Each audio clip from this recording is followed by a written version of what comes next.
देखिए बहुत important concept है, बहुत क्वेश्चन पूछे गए यहाँ से।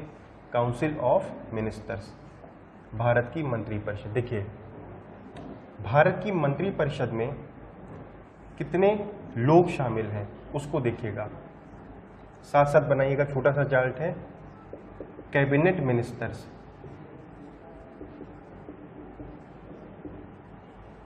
कैबिनेट मिनिस्टर्स, कैबिनेट मंत्री। उसके बाद में डिप्टी मिनिस्टर्स, उप मंत्री, डिप्टी मिनिस्टर्स, उप मंत्री।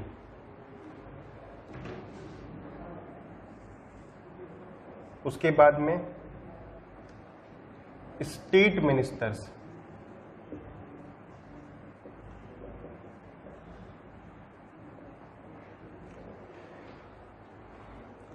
इतने मंत्रिपरिषद में, मंत्रिपरिषद इतने लोगों से मिलकर बनती है। देखिए सब ये बहुत इंपॉर्टेंट टॉपिक है, बहुत क्वेश्चन पूछे गए हैं इसमें। मंत्रिपरिषद इतने लोगों से मिलकर बनती। कैबिनेट मिनिस्टर्स का जो समूह होता है, यानी कि the group of cabinet ministers, उसे हम कहते हैं कैबिनेट। कैबिनेट मंत्रिमंडल, ये है मंत्रिमंडल और ये है मंत्रिपरिषद। यानी कि मंत्रिमंडल मंत्रिपरिषद का एक छोटा सा हिस्सा होती है। तो कैबिनेट का मतलब होता है कि जो बहुत इंपॉर्टेंट विभाग, मंत्रालय, जैसे इसमें नॉर्मली देखा जाता है कि 15 से 20 मंत्री आते हैं और ये बहुत इंपॉर्टेंट विभाग होते हैं, जैसे वित्त, फाइनेंस हो गया, डिफेंस हो गया, फॉरेन अफेयर्स हो गया और आपका पेट्रोलियम हो गया, रेलवे हो गया। ये सारे इंपॉर्टेंट डिपार्टमेंट्स के लिए कैबिनेट की बात की जाती है। कैबिनेट मिनिस्टर्स क्या हो, इनका समूह कैबिनेट कहलाती है। और सही मायने में अगर बात की जाए तो यही सबसे शक्तिशाली बॉडी इंडिया में होती है। डिप्टी मिनिस्टर्स का मतलब होता है उप मंत्री और स्टेट मिनिस्टर्स का मतलब होता है राज्य मंत्री। आपने सुना होगा राज्य मंत्री, ये क्या करते हैं, ये बेसिकली केंद्र में होते हैं, लेकिन नाम इनके पीछे लिखा होता है स्टेट, राज्य मंत्री। तो ये हो गए आपकी स्टेट मिनिस्टर्स। और इसका जो अध्यक्ष होता है वो होता है प्रधानमंत्री। इस मंत्रिपरिषद का जो अध्यक्ष होता है वो होता है प्रधानमंत्री। तो ये पूरी है मंत्रिपरिषद, इस पूरे को कहा जाता है मंत्रिपरिषद। अब हम बात करते हैं इससे संबंधित कुछ और प्रोविजंस के बारे में, उन पर भी बात करते। देखिए जो हमारे यहाँ रियल पावर्स को इस्तेमाल करती है, वास्तविक शक्तियों का जो इस्तेमाल करती है, वो होती है कैबिनेट। कैबिनेट के पास बहुत ज़्यादा ताकत होती है और कैबिनेट को रियल एग्जीक्यूटिव बॉडी भी कहा जाता है, एग्जीक्यूटिव बॉडी भी कहा जाता है। और कैबिनेट को न्यूक्लियस भी कहा जाता है शासन का, न्यूक्लियस ऑफ गवर्नमेंट। कैबिनेट को गवर्नमेंट का न्यूक्लियस भी कहा जाता है, क्योंकि कैबिनेट के इर्द गिर्द सारी शक्तियां नाचती हैं। अल्टीमेट पावर अगर किसी के पास में है पार्लियामेंट्री सिस्टम में, तो वो कैबिनेट के पास में होती है। तो कैबिनेट मंत्रिमंडल होती है और मंत्रिपरिषद होता है पूरा काउंसिल ऑफ मिनिस्टर्स। अब यहाँ पे कुछ चीजें समझनी है आपको। देखिए होता क्या था, पहले क्या हुआ था, ये जो बताने जा रहे हैं ध्यान से सुनिएगा इसको, कि पहले क्या होता था कि कितने भी मंत्री बनाए जा सकते थे, कोई लिमिट नहीं थी मिनिस्टर्स बनाने की। तो सरकारें क्या करती थी, जोड़ तोड़ की राजनीति करती थी और लालच दे देकर अपने में जोड़ती थी और मंत्री बना देती थी। इस पर सबसे बड़ा कांड हुआ था 1996 में, और 1996 में जो सबसे बड़ा कांड हुआ था वो हुआ था 1996 में कल्याण सिंह की सरकार के द्वारा करीब 94 मंत्री बनाए गए थे उसमें, और उसमें कांग्रेस और बसपा के एमएलए को तोड़ के अपने में मिलाया गया था, उन्हें मंत्री बनाया गया था और कल्याण सिंह ने सरकार बना ली थी। तो इससे पूरा मतलब सब भौचक रह गए थे कि इसका तो ज़बरदस्त दुरुपयोग हो रहा है। और 1990 में, आप जानते ही हो, मैं आपको एक और चीज़ बताने जा रहा हूँ। 1990 में चुनाव सुधारों के लिए एक समिति बनाई गई थी जिसका नाम था दिनेश गोस्वामी समिति। दिनेश गोस्वामी समिति, याद रखिएगा, ये क्वेश्चन आईएएस में भी पूछा गया है। दिनेश गोस्वामी समिति, इस कमेटी, दिनेश गोस्वामी, ये Dinesh Goswami committee electoral reforms, चुनाव सुधारों के लिए बनाई गई थी। उसके बाद में फिर आगे चलकर election commission of India ECI की रिकमेंडेशंस भी आई, भारत के निर्वाचन आयोग की रिकमेंडेशन आगे चल के आई। उसके बाद में कुछ लॉ कमीशन की भी आई, विधि आयोग की भी कुछ सिफारिशें आई, कुछ रिकमेंडेशंस आई।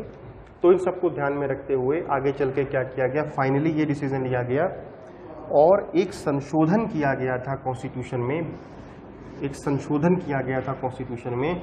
उस संशोधन का नंबर था 91st अमेंडमेंट। 91st amendment.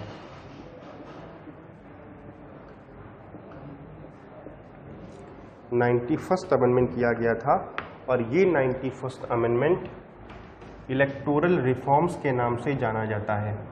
लिख लीजिएगा, इलेक्टोरल रिफॉर्म्स के नाम से जाना जाता है, चुनाव सुधारों के नाम से जाना जाता है। इस 91st अमेंडमेंट के माध्यम से, इस 91st अमेंडमेंट के माध्यम से कई सारी चीज़ें हुई थी, कई सारी चीज़। और ये किया गया था 2002 या 2003 में, अटल बिहारी वाजपेयी की सरकार थी उस समय, अटल बिहारी वाजपेयी की सरकार में किया गया था।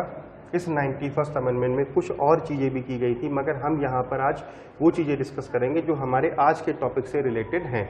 बाकी इसका जिक्र बार बार आएगा तो हम लोग वहाँ पर फिर डिस्कस कर लेंगे।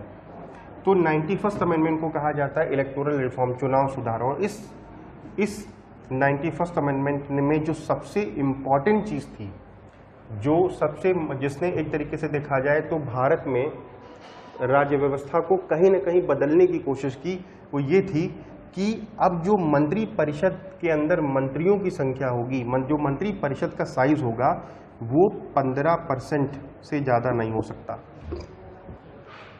यानी कि इस मंत्री परिषद में जो धड़ाधड़ मंत्री बनाए जाते हैं, जो मंत्री परिषद का साइज होगा, वो मंत्री परिषद का साइज 15% से ज़्यादा नहीं हो सकता। 15% किसका? 15% ऑफ किसका? 15%। केंद्र में लोकसभा की कुल सदस्य संख्या का 15%। केंद्र में लोकसभा की कुल सदस्य संख्या का 15% और स्टेट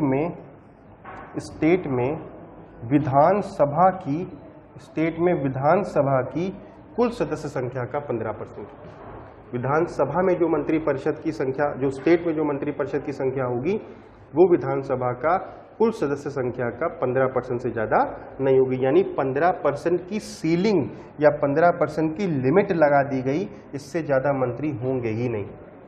लोकसभा में जितने सदस्य हैं उसका 15% से ज़्यादा मिनिस्टर नहीं बनेंगे। मंत्री परिषद का साइज है ये, this is the size of the council of minister. ये कितनी? ये 15% से ज़्यादा नहीं होगी। ध्यान रखिएगा। दिल्ली की अगर मैं बात करूं तो दिल्ली पर अलग से प्रावधान किए गए कॉन्स्टिट्यूशन में, दिल्ली के बारे में यही प्रावधान 10% है। मतलब दिल्ली में जो मंत्री बनेंगे वो दिल्ली की विधानसभा, 70 सीटें हैं वहाँ पर, आपको पता है 70 का 10 7 हो गया, तो 7 में 7 टोटल 7 मिनिस्टर्स बनेंगे, एक CM होगा, बाकी 6 अन्य मंत्री होंगे। तो दिल्ली में जो मंत्री परिषद का साइज होगा वो दिल्ली विधानसभा की कुल सीटों का 10% से ज़्यादा नहीं होगा। और बाकी के लिए 15% की क्वांटिटी है, और ये 91st अमेंडमेंट के माध्यम से किया गया था। याद रखिएगा, ये 91st अमेंडमेंट बहुत इंपॉर्टेंट है। लोकसभा की कुल सदस्य संख्या का 15% और स्टेट में विधानसभा की, उस स्टेट के विधानसभा की कुल सदस्य संख्या का 15% से ज़्यादा मंत्री परिषद का साइज नहीं होगा। ये हो गया आपका मेजर अमेंडमेंट। अब इसी आर्टिकल 75 में कुछ और बातें, जैसे मंत्रियों को कहा गया है कि मंत्रियों को वही वेतन वगैरह मिलेगा जो संसद के सदस्यों को मिलता है, और मंत्रियों का वेतन भत्ता कौन निर्धारित करेगा? भारत की संसद निर्धारित करेगी। लेकिन मंत्रियों को जैसे 1 लाख रुपए संसद के सदस्यों को वेतन मिलता है, 1 लाख रुपए पर मंथ, उसके अलावा कई सारे अलाउंसेस भी मिलते हैं। तो जो मिनिस्टर्स होते हैं उनको भी कई सारे अलाउंसेस मिलते हैं जो सदस्यों को नहीं मिलते, क्योंकि मंत्रियों को इतना सारा काम करना होता है और वो उन मंत्रियों को शासन भी, सरकार भी चलानी होती, तो मंत्री और प्रधानमंत्रियों के लिए अलग से अलाउंसेस बहुत ज़्यादा होते हैं। वेतन वही मिलता है जो संसद के सदस्यों को 1 लाख रुपए पर मंथ मिलता है, बाकी सारी चीज़ें अलग होती हैं। अब देखिए, इसी में आगे कहा जाता है कि जो ओथ होती है, जो शपथ, जो शपथ होती है, मिनिस्टर्स की बात की जा रही है, मंत्रियों की जो शपथ होती है, उसमें एक तो वो पद की लेते हैं और एक वो गोपनीयता की लेते हैं। गोपनीयता, मंत्री दो चीजों की शपथ लेते हैं, मिनिस्टर्स दो चीजों की शपथ लेते हैं, एक वो लेते हैं पद की शपथ और एक वो लेते हैं गोपनीयता, सिक्रेसी की शपथ, oath of secrecy and oath of office. यही दोनों शपथ प्रधानमंत्री भी लेता है, प्रधानमंत्री की कोई अलग से शपथ नहीं होती। यानी कि इनकी ओथ के बारे में प्रावधान कहाँ पर है, वो भी 75 आर्टिकल में ही है। और ये दो चीजों की शपथ लेते हैं, पद की शपथ और गोपनीयता की शपथ। और इनकी जो शपथ का प्रारूप है, इनकी जो शपथ का स्पेसिमेन है, वो 3rd शेड्यूल में दिया हुआ है। तीसरी अनुसूची में शपथ बताई गई हैं, तो तीसरी अनुसूची में मंत्रियों की शपथ भी बताई गई है। और मंत्रियों की शपथ में मंत्री दो शपथ लेंगे, पद और गोपनीयता की शपथ मिनिस्टर्स लेते हैं। इनको शपथ राष्ट्रपति दिलवाते हैं।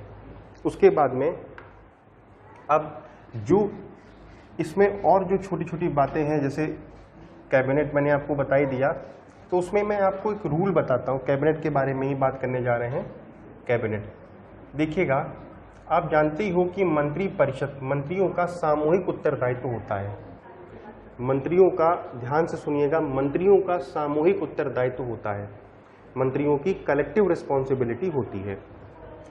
तो इस कलेक्टिव रिस्पॉन्सिबिलिटी के कारण, यानी कि मंत्रियों की सामूहिक उत्तरदायित्व के कारण, मंत्रियों के सामूहिक उत्तरदायित्व के कारण जो कैबिनेट होती है उसमें एक रूल होता है, एक नियम होता है। और वो नियम ये होता है कि अगर कोई भी व्यक्ति कैबिनेट का मेंबर है, तो जो कैबिनेट का डिसीजन होगा, वो कैबिनेट का डिसीजन कैबिनेट के हर सदस्य पर बाध्यकारी होगा।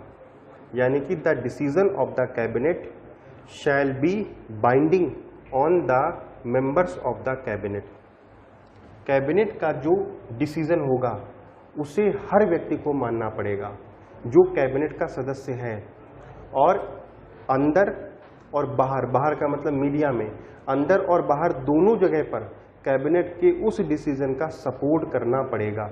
ये कैबिनेट का एक रूल होता है कि जो व्यक्ति कैबिनेट का सदस्य है उसे कैबिनेट के हर डिसीजन को मानना पड़ेगा, और अंदर भी मानना पड़ेगा, सदन में भी मानना पड़ेगा, बाहर भी मानना पड़ेगा। और अगर कोई व्यक्ति और अगर कोई सदस्य कैबिनेट का कैबिनेट के डिसीजन से इत्तेफाक नहीं रखता, अगर कैबिनेट के डिसीजन को नहीं मानता, तो उस व्यक्ति के पास में केवल एक चॉइस होती है, केवल एक विकल्प होता है कि उसे कैबिनेट से इस्तीफा देना होता है। मतलब कैबिनेट में, ध्यान रखिएगा, कैबिनेट क्या करती है, कैबिनेट अपने डिसीजन से सबको बांध देती है। कैबिनेट का डिसीजन कैबिनेट के हर सदस्य पर बाध्यकारी होगा, बाइंडिंग होगा। और अगर कोई भी पर्सन कैबिनेट का डिसीजन नहीं मानता है, जो कैबिनेट का सदस्य है, तो उसके पास में केवल एक चीज बची है कि उसे फिर उस कैबिनेट से इस्तीफा देना होगा। क्योंकि ये माना जाता है कि जो कैबिनेट का निर्णय है वो हर उस व्यक्ति जो कैबिनेट का सदस्य है उसका भी वही निर्णय है, यानी कि वो उससे इत्तेफाक रखता है। तो ये कैबिनेट का एक रूल हो गया कि कैबिनेट कलेक्टिव रिस्पॉन्सिबिलिटी के प्रिंसिपल पे कार्य करती है। यानी कि सारे लोग जब डूबेंगे तो साथ में डूबेंगे, और जब बाहर निकलेंगे तो साथ में बाहर निकलेंगे। तो ये कैबिनेट का एक रूल हो गया। अब देखिए, इस कारण से, कैबिनेट के इस कारण से अब तक 3 मंत्रियों ने इस्तीफा दिया है। अगर मैं इतिहास की बात करूं तो इस कैबिनेट के रूल की वजह से 3 मंत्रियों ने इस्तीफा दिया है। पहले मंत्री थे डॉक्टर अंबेडकर,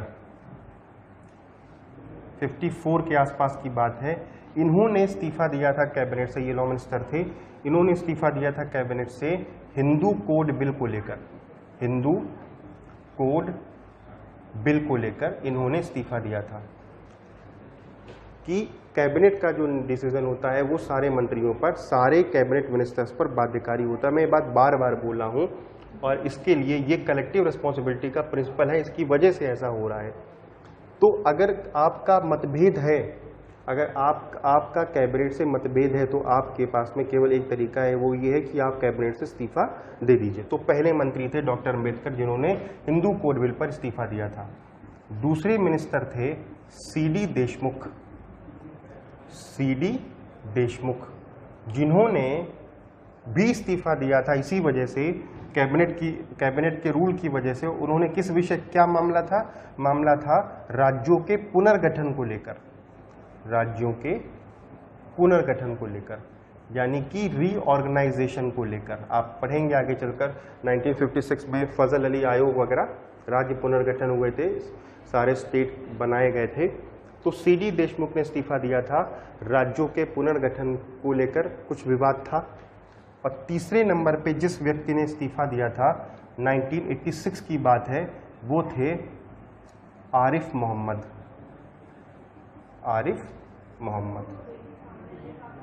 आप जानते होंगे आरिफ मोहम्मद के बारे में, इस समय केरला के गवर्नर हैं और लिबरल मुस्लिम हैं।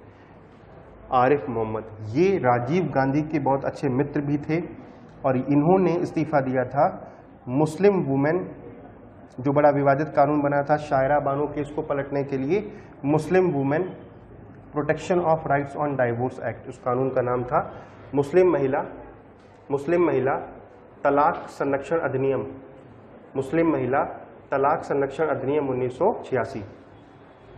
अब तक 3 ऐसे मिनिस्टर्स देखे गए जिन्होंने कैबिनेट के इस रूल के कारण इस्तीफा देना पड़ा, क्योंकि ये कैबिनेट के डिसीजन से सहमत नहीं थे। तो अब मुझे लगता है कि आपको पूरा बढ़िया से समझ में आया होगा कैबिनेट के बारे में, कैबिनेट का रूल क्या है, कैबिनेट क्या चीज़ है, और कैबिनेट कलेक्टिव रिस्पॉन्सिबिलिटी के प्रिंसिपल पे कार्य करती है। ठीक, अब एक छोटा सा कॉन्सेप्ट है इसी में, वो है कैबिनेट के अंदर कैबिनेट। यानी कि आपने भी देखा कि मंत्रिपरिषद के अंदर एक कैबिनेट बनी, यानी कि cabinet is the part of council of ministers. Cabinet is the part of council of ministers. एक कैबिनेट होती है, वो होती है किचन कैबिनेट।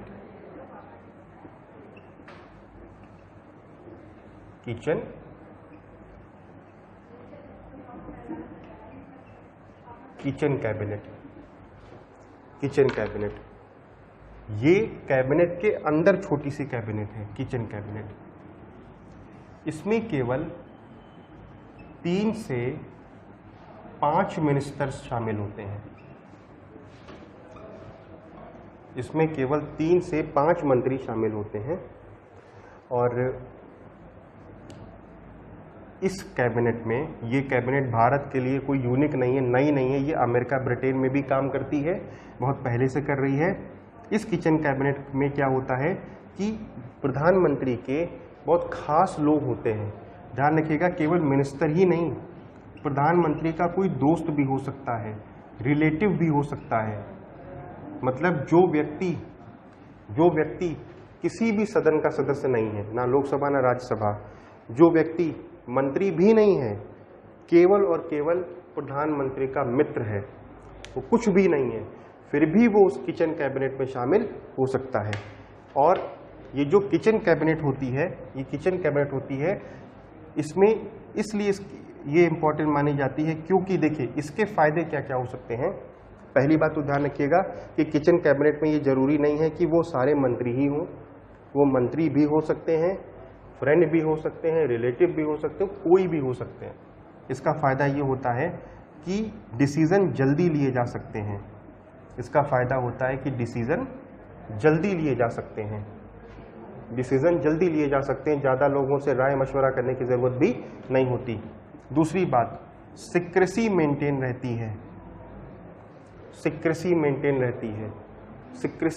रहती है। दो इसके फायदे दिखाई पड़ रहे हैं कि एक तो डिसीजन मेकिंग तेज हो जाएगी, केवल 3 से 5, 4-5 लोग होंगे, और सिक्रेसी दिखाई पड़ती है, लीक होने की यहाँ पे संभावना बहुत कम होती है। तो ये तो उसके फायदे हो गए। दोष क्या क्या होंगे इसके कि ये कैबिनेट को पीछे कर देती है।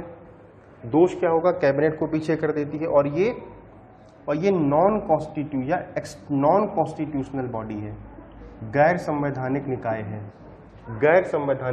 है, ये एक्स्ट्रा कॉन्स्टिट्यूशनल बॉडी है, ये गैर संवैधानिक निकाय है।